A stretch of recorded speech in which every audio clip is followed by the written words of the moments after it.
குடியரசுத் தலைவர் தேர்தல் தொடர்பாக பாஜக சார்பாக தலைமை குழு அமைக்கப்பட்டிருக்கிறது. இந்த குழுவில் யார் யாரெல்லாம் இடம்பெற்றிருக்காங்க அரவிந்த்? அடுத்த குடியரசுத் தலைவரை தேர்வு செய்வதற்கான தேர்தலானது வரும் ஜூலை 17ஆம் தேதி நடைபெறும் என இந்திய தேர்தல் ஆணையம் அறிவித்திருந்தது.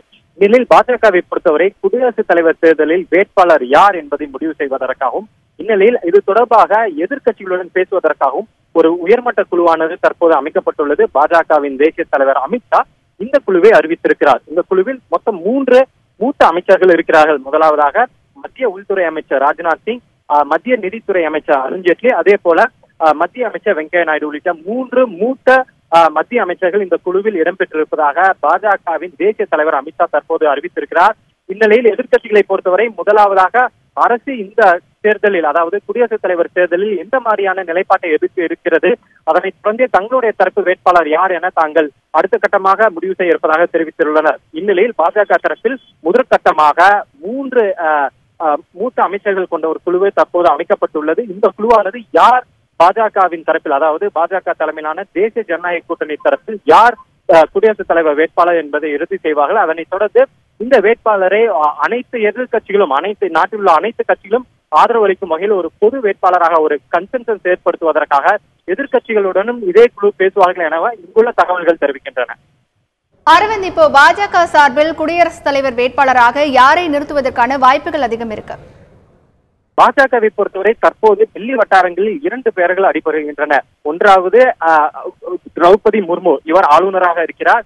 இவர் குடியரசுத் தலைவர் வேட்பாளராக நிறுத்தப்படுவதற்கான வாய்ப்பு அதிகமாக இருப்பதாக இங்குள்ள தகவல்கள் தெரிவிக்கின்றன. ஏனென்றால் இவர் ஒரு ஷெட்யூல் ட்ரைப், அதாவது பழங்குடியின இனத்தை சேர்ந்தவர். இந்நிலையில் இவர் குடியரசுத் தலைவராக நிறுத்தப்பட்டால் நாட்டிலேயே முதன் முறையாக பழங்குடி இனத்தவர் சேர்ந்த ஒரு பெண் குடியரசுத் தலைவராவதற்கான வாய்ப்பு ஏற்படும். இந்நிலையில் இவரை குடியரசுத் தலைவர் தேர்தலில் வேட்பாளராக நிறுத்துவதற்கு பாஜக திட்டமிட்டு வருவதாகவும் தகவல் வெளியாகியுள்ளது. அதே போல 2வது தலைவர் தற்போது மத்திய அமைச்சராக இருக்கும் தவர் சந்த் கெலோட். இவர் தலித் சமூகத்தில் ஒரு முக்கிய தலைவர். இந்நிலையில் இவரை குடியரசுத் தலைவராக நிறுத்தலாமா என்பது தொடர்பாக பாஜக தரப்பில் ஆலோசனை செய்யப்பட்டு வருவதாக தெரிகிறது. இந்நிலையில் தற்போதைய தேதியில் இந்த 2 பெயர்கள் தான் அடிபட்டு வருவதாக டெல்லி வட்டாரங்கள் தெரிவிக்கின்றன. ஆனால் பாஜகவின் சமீபத்திய செயல்பாடுகளை பார்த்தோமானால் யார் வேட்பாளர், யாரை நிறுத்துவது என்பது தொடர்பாக பிரதமர் நரேந்திர மோடியும் பாஜகவின் தேசிய தலைவர் அமித்ஷாவும் இருவருமே முடிவு செய்வார்கள். இந்நிலையில் அதனை தொடர்ந்து அடுத்த கட்ட நகர்வுகள் நடக்கும். தற்போதைய நிலையில் இந்த 2 பேர்கள் அடிபடுகின்றன. ஆனால் இவர்களை தாண்டி வேறு ஒருவரை குடியரசுத் தலைவர் வேட்பாளராக நிறுத்துவதற்கான வாய்ப்புள்ளது.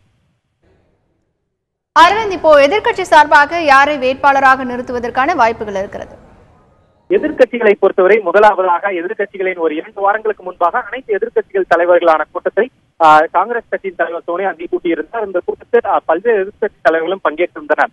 இந்த கூட்டத்தில் வேட்பாளரை இறுதி செய்வதற்கு முன்னதாக, ஏனென்றால் தற்போதைய நிலையில் தேசிய ஜனநாயக கூட்டணி, பாஜக தலைமையிலான தேசிய ஜனநாயக கூட்டணி யாரை வேட்பாளர் நிறுத்துகிறதோ அவர்கள் வெற்றி பெறுவதற்கான வாய்ப்பு தான் உள்ளது. ஏனென்றால் தேவைக்கு அதிகப்படியான வாக்குகள் அவர்கள் கையில் இருக்கின்றன. அப்படிப்பட்ட ஒரு தருணத்தில் ஒரு வேட்பாளரை நிறுத்தலாமா என்பது தொடர்பாகத்தான் முதல் ஆலோசனை நடைபெற்றது.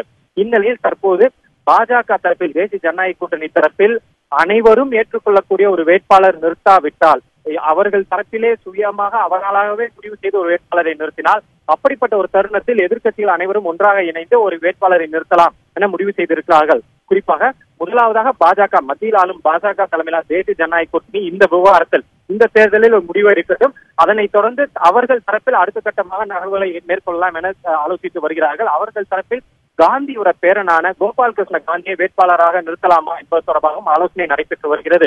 இது அனைத்துமே இந்த 3 நபர்கள் கொண்ட குழு அந்த வேட்பாளரை முடிவு செய்து எதிர்கட்சிகளுடன் ஆலோசனை செய்த பிறகுதான் எதிர்கட்சிகள் தரப்பில் அடுத்த கட்டமாக நடவடிக்கை நகரும். ஆனால் தற்போதைய நிலையில் பாஜக தற்போது இந்த 3 தலைவர்களை கொண்ட ஒரு குழுவை அமைத்துள்ளதால் குடியரசுத் தலைவர் தேர்தலுக்கான ஆயத்த பணிகள் துவங்கியுள்ளதாகவே இங்குள்ள அரசியல் வட்டாரங்கள் தெரிவிக்கின்றன. அரவிந்த், இப்போ குடியரசுத் தலைவர் தேர்தல் தொடர்பாக பாஜக சார்பாக தலைமை குழு அமைக்கப்பட்டிருக்கிறது. இந்த நிலையில இந்த குழுவிற்கான முதல் கூட்டம் எப்போது நடைபெற இருக்கிறது? தற்போது இன்றுதான் இந்த 3 நபர்கள் கொண்ட குழுவானது, இந்த 3 மூத்த அமைச்சர்கள் கொண்ட குழுவானது அமைக்கப்பட்டுள்ளது. இந்நிலையில் விரைவில், அதாவது நாளையோ நாளை மறுநாளோ இல்லை இந்த வாரத்திற்குள்ளாக இந்த 3வரும் ஒன்றாக அமர்ந்து வேட்பாளர் யார் என்பது தொடர்பாக முதலில் ஆலோசனை செய்வார்கள். குறிப்பாக இந்த ஆலோசனையில் பாஜகவின் தேசிய தலைவர் அமித்ஷாவிடமும் இவர்கள் ஆலோசனை செய்வார்கள் என்றுதான் தெரிகிறது. அதனைத் தொடர்ந்து பிரதமர் நரேந்திர மோடியிடம் இவர்கள் ஆலோசனை செய்வார்கள். முதலாவதாக பாஜகவில் நாட்களுக்குள்ளாக ஒரு ஆலோசனை முடித்துவிட்ட பிறகு அதனைத் தொடர்ந்து பாஜகவின் தோல்வி கட்சிகளான தேசிய ஜனநாயக கூட்டணியில் அங்கமாக இருக்கும் கட்சிகளுடன் இவர்கள் ஆலோசனை செய்வார்கள். அதனைத் தொடர்ந்து மற்ற தோழமை கட்சிகள், அதாவது தேசிய ஜனநாயக கூட்டணியில் இல்லாவிட்டாலும் ஆனால் பாஜகவிற்கு ஆதரவாக சில கட்சிகள் இருப்பதாக தெரிகிறது. குறிப்பாக தமிழகத்தை எடுத்துக்கொண்டால் அதிமுக பாஜகவுக்கு ஆதரவான ஒரு மனநிலையில் இருக்கிறது. அதே போல தெலுங்கானா ராஷ்டிரிய சமிதியும் ஆதரவான மனநிலையில் இருப்பதாக தெரிகிறது. ஒடிசாவை எடுத்துக்கொண்டால் பிஜு ஜனதா தளமும் பாஜகவுக்கு ஆதரவான ஒரு நிலைப்பாட்டியை குடியரசுத் தலைவர் தேர்தலில் இருக்கும் என கூறப்படுகிறது. இந்நிலையிலே அந்த கட்சிகளுடன் இவர்கள் ஆலோசனை செய்வார்கள். அதனைத் தொடர்ந்து இந்த 3 தலைவர்களும் எதிர்கட்சிகளுடன் அனைத்து பாராளுமன்ற வளாகத்திலேயோ அல்லது மற்ற இடத்திலேயோ அனைத்து கட்சி தலைவர்களுடன் அமர்ந்து ஒரு பொது வேட்பாளரை ஒரு கம்ப்ளீட் கன்சென்சஸ், ஒரு டோட்டல் கன்சென்சஸ், அனைவரும் ஒருமனதாக ஏற்கக்கூடிய ஒரு வேட்பாளரை நிறுத்துவதற்கான பேச்சுவார்த்தை விரைவில் தொடங்கும் எனதான் இங்குள்ள தகவல்கள் தெரிவிக்கின்றன.